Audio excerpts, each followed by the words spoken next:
बताइए किसे वर्ष 2020 के 30वें सरस्वती सम्मान के लिए चुना गया।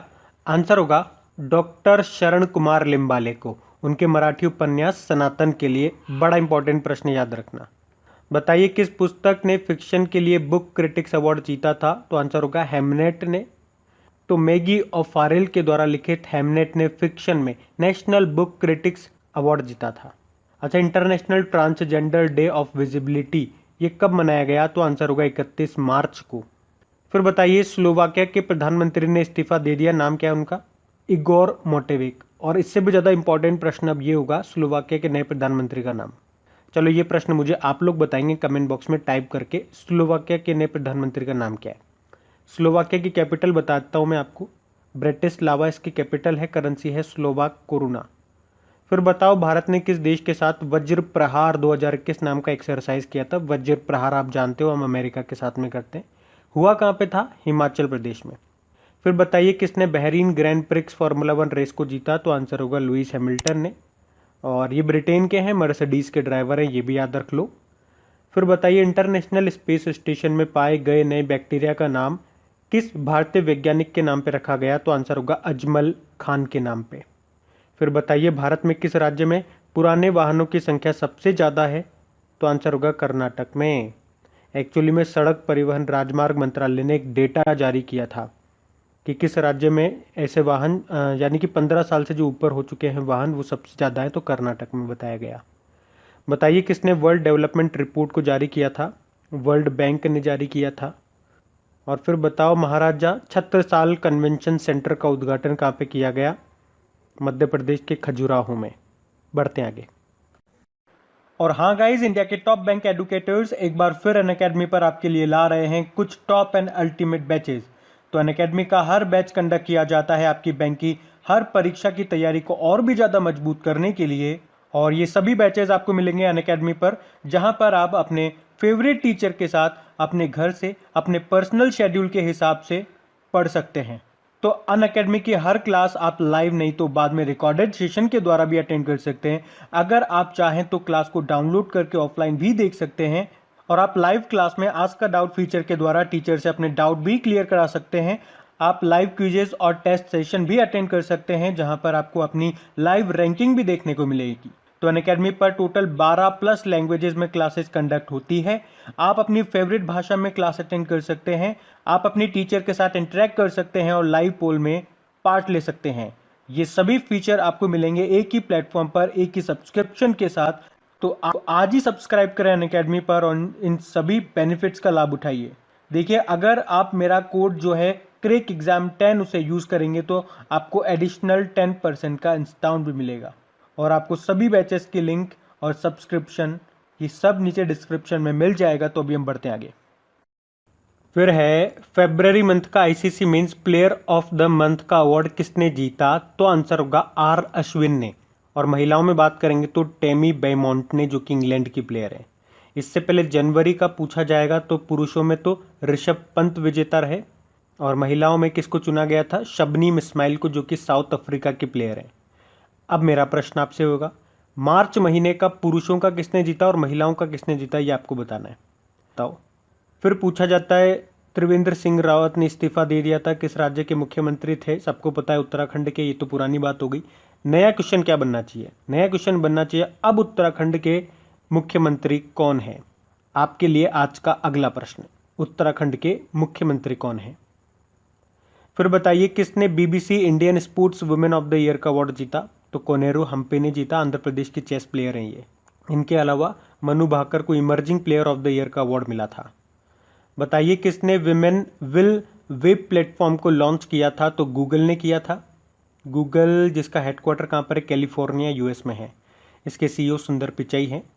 बताइए भारत का पहला वन चिकित्सा केंद्र का उद्घाटन कहाँ पे किया गया। तो उत्तराखंड में ही किया गया है। और अब बताओ अमेठी संग्राम ऐतिहासिक जीत अनकही दास्तान, ये जो बुक है इसके लेखक कौन है, अनंत विजय। अभी एक्चुअली इस बुक का इंग्लिश में अनुवाद किया गया था और इंग्लिश में इस बुक का नाम है dynasty to democracy the untold story of Smriti Irani triumph. बताइए किस बैंक ने स्मार्टअप उन्नति नाम का एक कार्यक्रम शुरू किया। तो आंसर होगा एचडीएफसी बैंक, जिसका हेडक्वार्टर मुंबई में है। एमडी सीईओ शशिधर जगदीशन है, टैगलाइन होती वी अंडरस्टैंड योर वर्ल्ड। और ग्लेनमार्क के ब्रांड एम्बेसडर कौन बने थे? रोहित शर्मा बने थे। ग्लेनमार्क एक फार्मास्यूटिकल कंपनी है। आप कुछ जानते हो 2020 का राजीव गांधी खेल रत्न सम्मान मिला था रोहित शर्मा को। बताइए किसने फूड बेस्ड इंडेक्स रिपोर्ट 2021 को जारी किया? तो यूनाइटेड नेशन एनवायरनमेंट प्रोग्राम ने, जिसका हेडक्वार्टर मिलेगा आपको नैरोबी केन्या में, और इसके हेड है इंगर एंडरसन। अच्छा, बीमा पोर्टल SME इंश्योर, ये जो बीमा पोर्टल है इसको किसने शुरू किया? अलायंस इंश्योरेंस ने, जिसका हेडक्वार्टर मुंबई में है। CEO SV ठक्कर है। बढ़ते हैं आगे। तो चलिए कल के करंट अफेयर्स को भी रिवाइज करते हैं। पहला प्रश्न पूछा जा रहा है, विश्व बौद्धिक संपदा दिवस ये कब मनाया गया? तो आंसर होगा 26 अप्रैल को। और अगर आपसे पूछूं वर्ल्ड इंटेलेक्चुअल प्रॉपर्टी ऑर्गेनाइजेशन का हेडक्वार्टर कहाँ पर है? तो जेनेवा स्विट्जरलैंड में है। बताइए, अच्छा इसकी थीम भी देख लो, intellectual property and small business taking big ideas to market, इसकी थीम है। अच्छा फिर बताइए, परित्यक्त बच्चों के पुनर्वास के लिए किस राज्य ने हरिहर नीति को भी शुरू किया? तो आंसर होगा हरियाणा सरकार ने। और यहाँ पे हरिहर का मतलब हो गया homeless, abandoned and surrendered children rehabilitation. फिर बताइए, कोविड-19 का एक ट्रिपल म्यूटेंट वेरिएंट भारत के लिए एक नया खतरा बन गया। इस वेरिएंट को क्या कहा जा रहा है? तो आंसर होगा बंगाल वेरिएंट। और एक्चुअल में इसका टेक्निकल नेम है B.1.618। फिर बताइए, किस मंत्रालय ने स्वामित्व योजना को लागू किया? तो पंचायती राज मंत्रालय ने, जिसके मंत्री नरेंद्र सिंह तोमर हैं। और किस देश ने भारतीय यात्रियों के प्रवेश पर प्रतिबंध लगा दिया? कोविड-19 के प्रसार को रोकने के लिए ऐसा किया गया। आपको पता है कोरोना सबसे ज़्यादा फैल रहा है भारत में, और इसी कारण से भारतीयों पे प्रतिबंध लगा दिया कि वहाँ पे एंट्री नहीं लेंगे अभी इटली ने। इटली की कैपिटल रोम है। बताइए, किस राज्य सरकार ने ऑक्सीजन की बचत के लिए लोहा उद्योग को बंद कर दिया? पंजाब ने। और international girls in ICT day 2021, ICT मतलब इंफॉर्मेशन एंड कम्युनिकेशन टेक्नोलॉजी, ये कब मनाया गया? वैसे इसका कोई फिक्स डे नहीं है, अप्रैल का चौथा गुरुवार को मनाया जाता है। इस बार पूछोगे तो 22 अप्रैल को। इसकी थीम थी connected girls creating brighter future. अब बताओ कौन सी कंपनी भारत में दुनिया का सबसे बड़ा दोपहिया चार्जिंग नेटवर्क बनाएगी? तो आंसर होगा ओला, जिसके CEO भाविश अग्रवाल हैं। बढ़ते हैं आगे। चलिए स्टैटिक क्वेश्चन देखते हैं। बताइए, विश्व कविता दिवस कब होता है? 21 मार्च को होता है। अच्छा, अंकटाड का हेडक्वार्टर कहाँ पर है? अंकटाड मतलब हो गया United nation conference on trade and development. इसका हेडक्वार्टर मिलेगा आपको जेनेवा स्विट्जरलैंड में। और वर्ल्ड वाटर डे कब होता है? ये 22 मार्च को मनाया जाता है, जिसकी थीम थी वैल्यूइंग वाटर। अभी मिलिट्री डायरेक्ट इंडेक्स जो आया उसमें किस देश की सेना को सबसे शक्तिशाली बताया? तो आंसर होगा चाइना। फिर बताइए, साउथ अफ्रीका के प्रेसिडेंट का नाम क्या है? सिरिल रामाफोसा है। देखो, साउथ अफ्रीका की 3 कैपिटल आपको मिलेगी, प्रिटोरिया, केपटाउन और ब्लूमफॉन्टेन। करेंसी साउथ अफ्रीकन रैंड होती है। और भारत की पहली चेस एकेडमी ये कहाँ पे बन रही है? भुवनेश्वर में, उड़ीसा के भुवनेश्वर में। देखो, चेस से आप याद रखो, वर्ल्ड चेस डे होता है 20 जुलाई को, और चेस को रेगुलेट करने वाली जो बॉडी है फिडे, इसका हेडक्वार्टर भी याद रख लो लाउजेन स्विट्जरलैंड में। अब एक प्रश्न मैं आपसे यहाँ पूछ लेता हूँ, करंट अफेयर्स का प्रश्न है। अभी 68th नंबर के ग्रैंड मास्टर हमारे कौन बने? ये बताओ कमेंट बॉक्स में टाइप करके। फिर बताओ, अगला अंतर्राष्ट्रीय वन दिवस, इंटरनेशनल डे ऑफ फॉरेस्ट, ये होता है 21 मार्च को, और इसकी थीम भी थी forest restoration a path to recover and well being. बताइए, वर्ल्ड डाउन सिंड्रोम डे कब होता है? 21 मार्च को होता है, जिसकी थीम थी वी डिसाइड। फिर बताइए, चमेली देवी पुरस्कार 2020 जीता किसने? नीतू सिंह ने।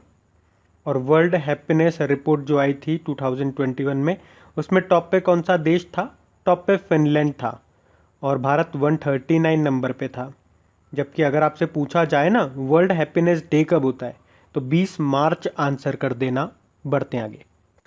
चलिए इंपॉर्टेंट डेज की बात करते हैं। तो पहला प्रश्न है, इंटरनेशनल ओलंपिक डे ये कब मनाया जाता है? तो आंसर होगा 23 जून को। अच्छा, MSME day, micro small medium enterprises दिवस, ये कब मनाया जाता है? तो आंसर होगा 27 जून को। और MSME मंत्री आप जानते ही हो नितिन गडकरी हैं, जिनका निर्वाचन क्षेत्र है नागपुर। और नेशनल स्टैटिस्टिक डे, राष्ट्रीय सांख्यिकी दिवस मनाया जाता है 29 जून को हर साल। एक वर्ल्ड स्टैटिस्टिक डे भी होता है जो हर 5 साल में एक बार मनाया जाता है। कब? 20 अक्टूबर को। पहले 2010 में मनाया, फिर 15 में, फिर 20 में, अब 2025 में मनाएंगे। बताइए नेशनल डॉक्टर डे ये होता है 1 जुलाई को, और 1 जुलाई को ही राष्ट्रीय डाक कर्मचारी दिवस भी होता है। और वैसे 1 जुलाई को नेशनल चार्टेड अकाउंट डे भी मनाया जाता है। फिर बताइए वर्ल्ड स्पोर्ट्स जर्नलिस्ट डे कब होता है? ये 2 जुलाई को होता है। और इंटरनेशनल डे ऑफ कोऑपरेटिव सहकारिता दिवस ये 4 जुलाई को होता है।